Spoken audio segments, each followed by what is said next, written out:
வணக்கம். இன்னைக்கு நம்ம பார்க்க போகும் சிறுகதை பிரம்மம். எழுதியவர் பிரபஞ்சன். நாங்கள் புது வீட்டுக்கு குடி போனோம். ஆச்சரியமாக வீட்டுக்கு முன்னால் கொஞ்சம் நிலம் வெறுமனே கிடந்தது. ஒரு 4 முழ வேஷ்டியை விரித்தது போன்று கிடந்தது அது. அதை என்ன பண்ணலாம் என்று நாங்கள் யோசித்தோம். வீட்டு பெரியவர்களுக்கு சலுகை கொடுப்பது மாதிரி மரியாதை கொடுக்கிற பழக்கத்தை உத்தேசித்து பாட்டியை கேட்டோம். அவள் ஆகி வந்த பழக்கங்களுக்கு ஏற்ப ஒரு பசு வாங்கி கட்டி வளர்க்கலாம் என்றாள். பசு வீட்டுக்கு லட்சணம். பசு வந்தாலே வீட்டுக்கு லட்சுமி வந்தது போல. பசு பால் கொடுக்கும். பாலிலிருந்து மோர், தயிர், வெண்ணெய், நெய் முதலியவை கிடைக்கும். பசு பெய்வதை மூத்திரம் என்று சொல்லக்கூடாது, அதை கோமியம் என்று கூற வேண்டும். அந்த காலத்து மனுஷர்கள் வீட்டுக்கு ஒரு பசு வளர்ப்பார்கள். இப்போதெல்லாம் மனுஷர்கள் ரொம்ப மாறி போய்விட்டார்கள். பாட்டியின் கருத்தை அம்மா ஒரே அடியில் அடித்து வீழ்த்தினாள். காலம் பூராவும் இந்த குடும்பத்துக்கு உழைத்து அவள் தேய்ந்து போனாள், உருகுலைந்து ஓடாகி போனாள்.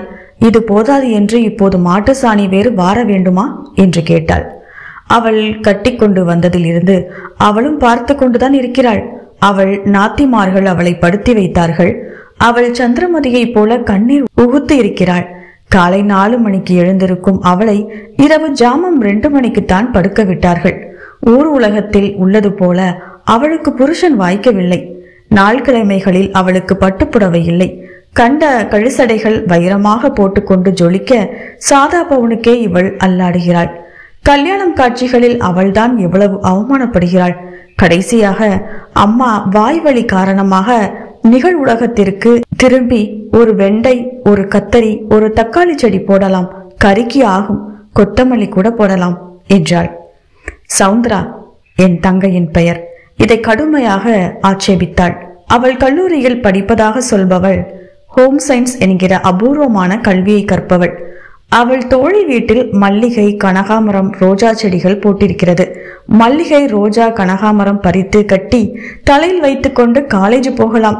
ரம்யமாக இருக்கும். சோச்சனா எல்லாம் பூ வைத்துக் கொண்டு கல்லூரி வருகிறார்கள். கல்லூரி பூக்கள் அற்புதமானவை. அழகை ரசிக்க தெரிய வேண்டும். கத்தரி, வெண்டை எல்லாம் வெறும் சோற்றுக்கே ஆகும். மனிதன் வெறும் சோற்றால் மட்டும் ஜீவித்திருக்க மாட்டான். சவுந்தரா கனவுகளை தின்று வாழ்பவள். எந்த முடிவுக்கும் வராமலேயே சபை கலைந்தது. எங்கள் அனைவருக்கும் சிந்திக்கவும் செய்யவும் அநேக காரியங்கள் ஏற்பட்டு போயின. 2 நாள் கழித்து அப்பா சாயங்கால பொழுதில் எங்களை அழைத்து காலியாக கிடக்கும் நிலத்தில் முருங்கை நடலாம் என்றார். முருங்கை மரம் இருக்கும் மரங்களிலேயே சிறந்தது. வேர் விட்டு மதிலையோ வீட்டு அஸ்திவாரத்தையோ தகர்க்காது, இடத்தை அடைக்காது. முருங்கை கீரை கீரைகளிலேயே ரொம்ப விசேஷமானது. கபத்தை கரைக்கும் கால்சியம் சத்து உள்ளது. கந்தசாமி முதலியார் கூட எழுதியிருக்கிறார். காயை பற்றி சொல்ல வேண்டியது இல்லை. சாம்பார் வைக்கலாம், வாசனை ஊரையே கூட்டும். காரக்குழம்பு கூட வைக்கலாம் தான். தேங்காய் பூ போட்டு கறி பண்ணலாம். வீட்டு முகப்பில் மரம் ஒரு அழகை தரும், நிழலும் தரும். வீதியை ஒட்டிய அறைக்கு எப்பவுமே வெயில் வராது, குளிர்ச்சியாய் இருக்கும். அப்பாவுக்கு முருங்கை பிடிக்கும், ஆகவே அம்மாவுக்கும் பிடிக்கும். எனக்கு எப்போதுமே முருங்கை பிடிக்கும். அடுத்த நாள் காலை அப்பாவின் சிநேகிதர் வீட்டிலிருந்து அவர் பையன் ஒரு முருங்கை கிளையை கொண்டு வந்தான். தூங்கி கொண்டிருந்த அப்பாவை எழுப்பி கொடுத்தோம். அப்போது நாங்கள் தூங்கி எழுந்து காப்பி சாப்பிட்டு கொண்டிருந்தோம். அன்று வெள்ளிக்கிழமையாய் வேறு அமைந்திருந்தது. அம்மா ஸ்நானம் பண்ணி கூந்தல் முனையில் ஈரம் போக துணியை பந்தாக்கி தொங்க விட்டிருந்தாள். மஞ்சள் மினுக்கில் வழக்கத்திற்கு விரோதமாக சிரித்தாள். அதன் காரணமாகவே அவள் அழகாய் தெரிந்தாள். முருங்கை கிளை கொண்டு வந்த பையனுக்கு காஃபி உபசாரம் நடந்தது. அப்பா குளிக்க போனார். சாதாரணமாக அப்பா 3/4 மணி குளிப்பார். உடம்பை அங்குலம் அங்குலமாக தேய்த்து குளித்தால்தான் அவருக்கு திருப்தி. அன்று அதிசீக்கிரமாக குளித்துவிட்டு நீர் சொட்ட சொட்ட துண்டை இடுப்பில் சுற்றி கொண்டு வந்தார்.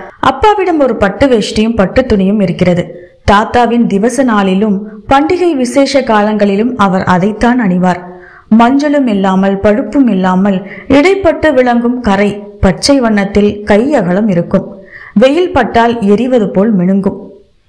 வருஷத்தில் 10-12 நாட்களுக்கே அவை பயன்பட்டு விளங்கின.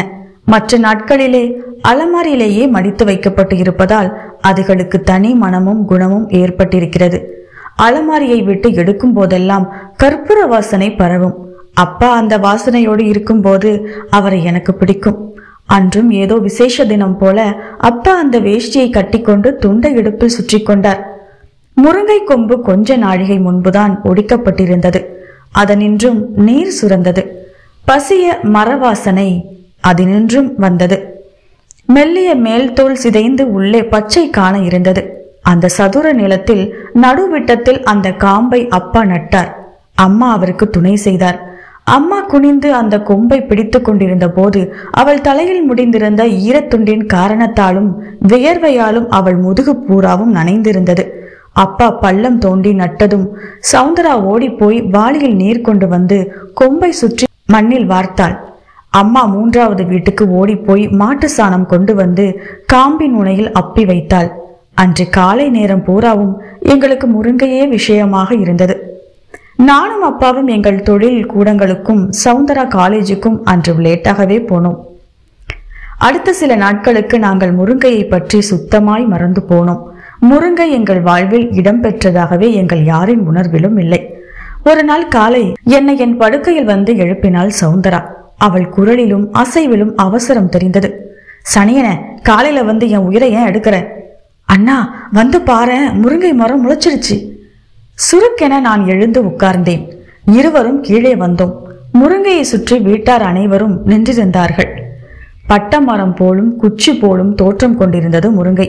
அதன் பட்டையில் பல்வேறு இடங்களில் பச்சை மை புள்ளியாய் தளிர் விட்டிருந்தது. அந்த பச்சையை கிளர்த்தி கொண்டு வெளியேற துடிக்கும் உயிரின் உருவம் பார்க்க பரவசம் தெரிந்தது. தொட என் விரல் என்னை அறியாமல் நீண்டது. அதை தொடக்கூடாது என்றாள் பாட்டி. பச்சை குழந்தைகளை, பூக்களை, தளிர்களை விரல் நீட்டி சுட்டி காட்டக்கூடாது, தொடவும் கூடாது. தொட்டால் அதுகளுக்கு ஊறு. அன்று முதல் விடிந்ததும் எங்களின் முதல் வேலை முருங்கையை பார்ப்பதுதான். அதன் வளர்ச்சியின் ஒவ்வொரு கணுவும் எங்களுக்கு தெரிந்தே நிகழ்ந்தது. உளுத்தம் பொட்டின் அளவான தளிர், மெல்லிய நரம்பு போல் அது விடும் கிளை, பச்சை பட்டாணி போல அதன் இலை, ஊடே ஊடே தோன்றும் அதன் புதிய புதிய தளிர்கள் எல்லாம் எங்கள் கண் முன்பாகவே நிகழ்ந்தன. இதற்கிடையே நான் 2 சட்டைகள் புதிதாக தைத்து கொண்டேன்.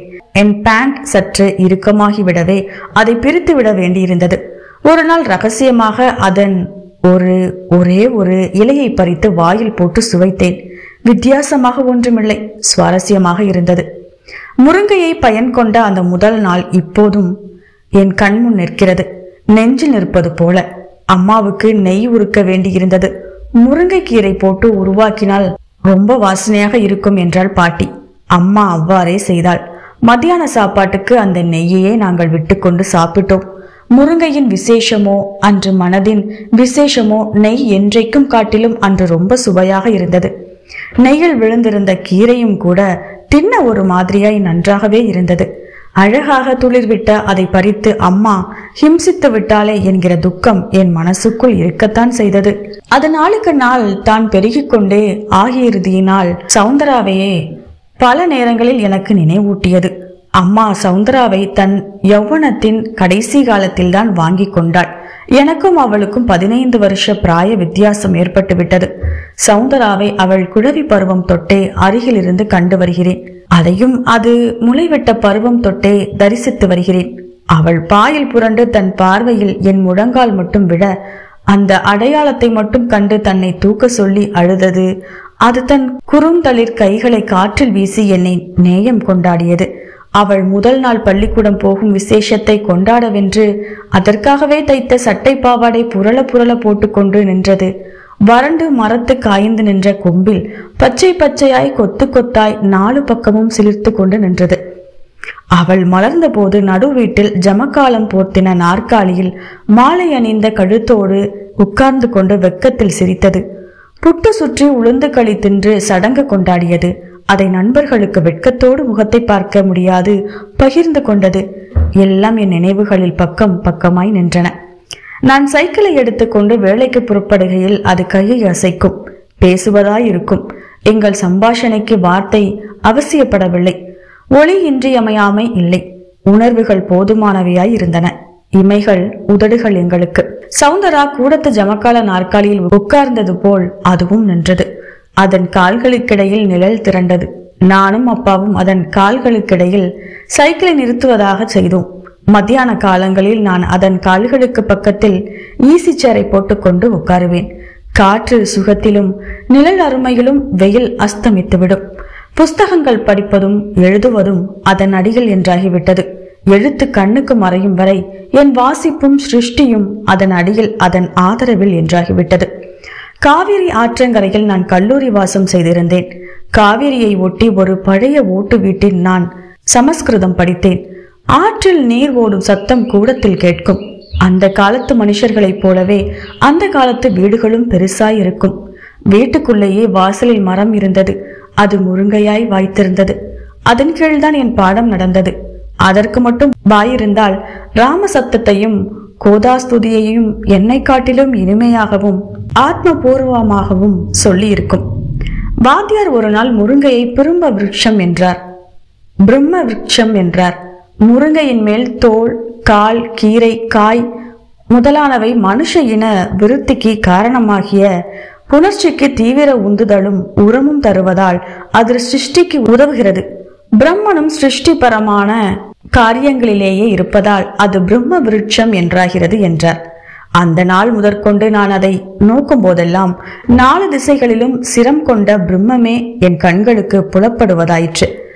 வாதியார் குழந்தைகள் நாங்கள் அனைவரும் விருட்ச நிழலில் வளர்ந்தவர்கள். சவுந்தராவுக்கு சட்டென்று கல்யாணம் கூடி முடிந்தும் போயிற்று. அவள் புருஷனோடு புறப்படுகையில் அப்பா, அம்மா, நான், பாட்டி என எல்லோரிடமும் முண்டு முண்டாக நின்று அழுதாள். உறவுகளை பிரிவது என்பது எல்லோருக்கும் துன்பமான அனுபவமாகத்தான் இருக்கும். அம்மா வீட்டில் அவள் பார்க்க விரும்புவதில் முருங்கையும் கட்டாயம் இருக்கும். இப்போதெல்லாம் எங்கள் வீட்டில் பெண்டுகளின் வரத்து அதிகமாக இருந்தது.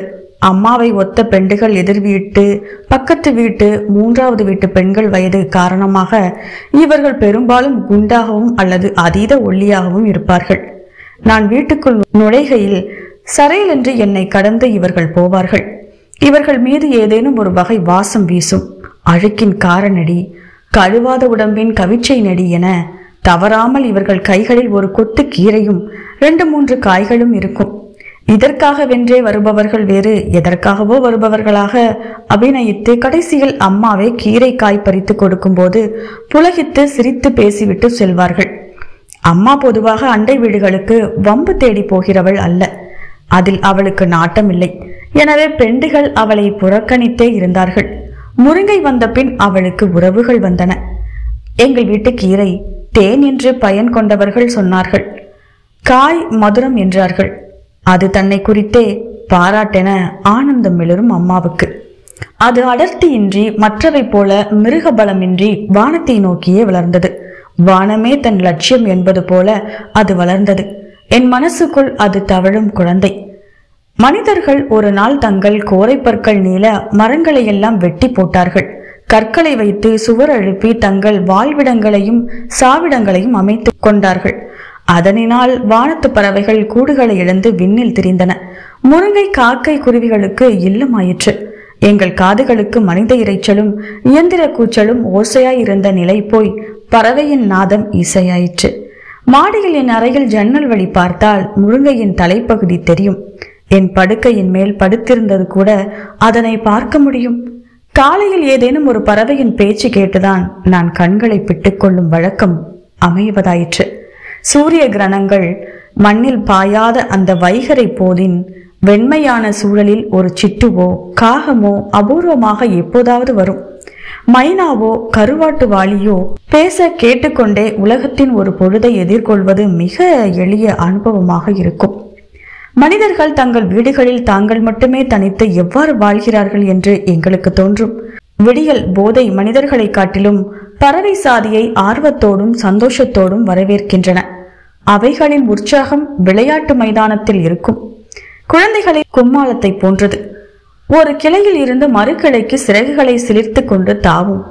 அழகால் நெஞ்சை நீவி விட்டு கொள்ளும். சாயங்காலங்களில் அவை வேறு மாதிரி தோன்றும், வேறு மாதிரி கூவும். ஒரு நாள் வாழ்க்கை முடித்து விட்ட திருப்தியும் சாந்தமும் போதும் முடிந்து விட்டதே என்கிற ஆதங்கமும் அந்த குரல்களில் இருக்கும். முருங்கையை பறவைகளோடும் தொங்கும் காய்களோடும் பார்த்தால் அசைப்பில் என் தோள் மீது குழந்தைகளை தூக்கி வைத்துக் கொண்டு குதிபோடும் தாத்தாவை போல தோன்றும். திடாரென்று 1000 வருஷத்தில் முதுமையில் மூச்சு விடும் பாவமாய் இருக்கும். திடாரென்று விடலை பயனின் குஷியில் குதி போடும். எங்கள் வீட்டில் முருங்கை சம்பந்தப்படாத சமையல் இப்போதெல்லாம் இல்லை.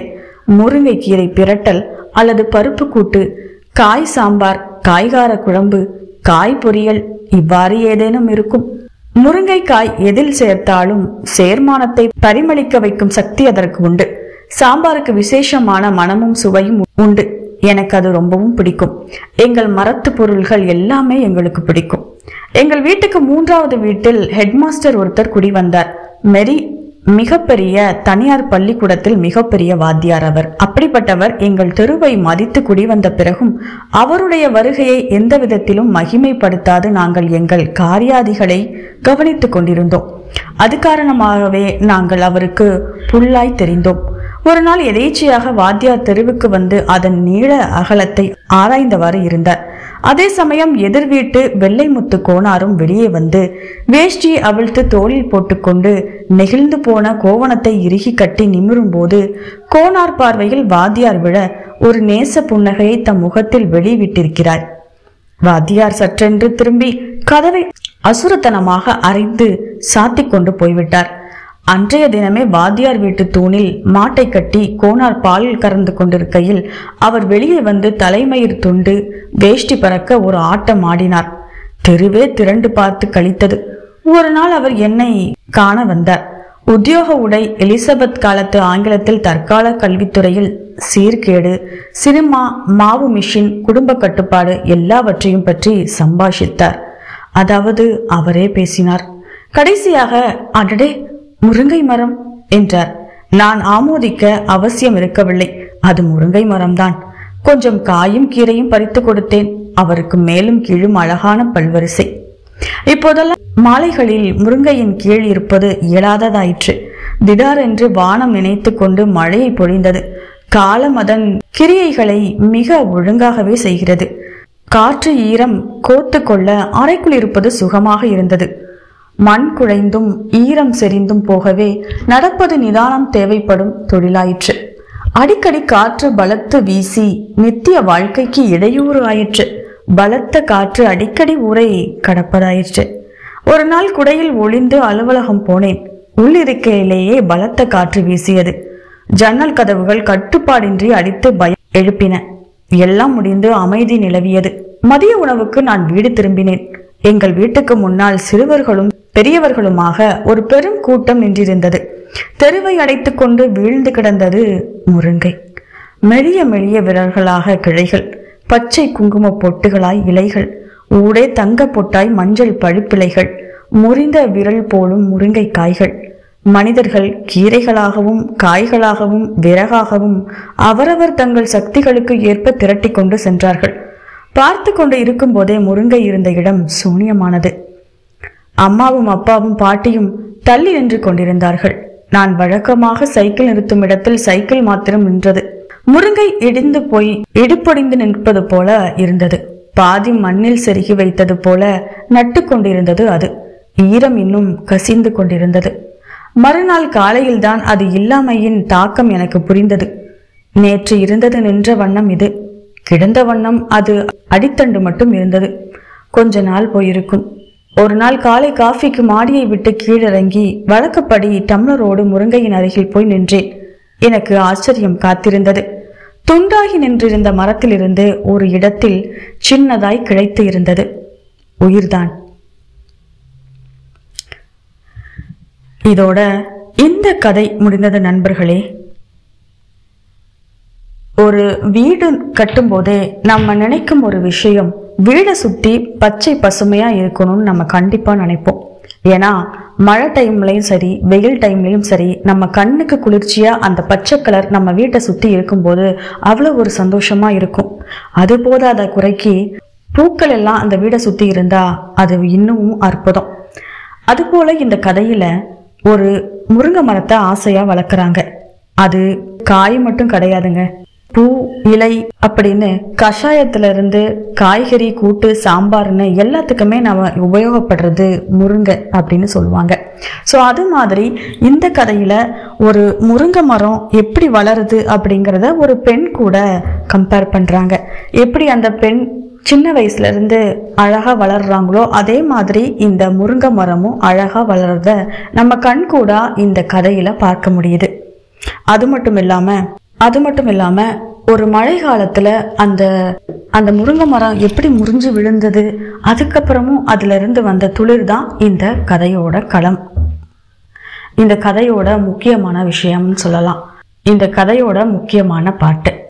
ஏன்னா முருங்கை மரம் வெட்ட வெட்ட வளரும் நம்ம கேள்விப்பட்டிருக்கோம். இருந்தாலும் அவ்வளோ பெருசா வளர்ந்ததுக்கு அப்புறம் ஒரு நேரம் சடார்னு விழுந்ததுக்கு அப்புறம் ஒரு துளிர் விடுறது ரொம்ப சந்தோஷமான விஷயம். அது வளர்றதுக்கு கொஞ்சம் நாள் ஆனாலும் கூட அது வளரும் பருவத்தை நம்மளால ரசிக்க முடியும்.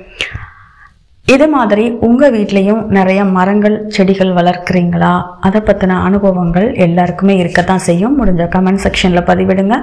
மீண்டும் அடுத்த கதையில சந்திக்கலாம். நன்றி, வணக்கம்.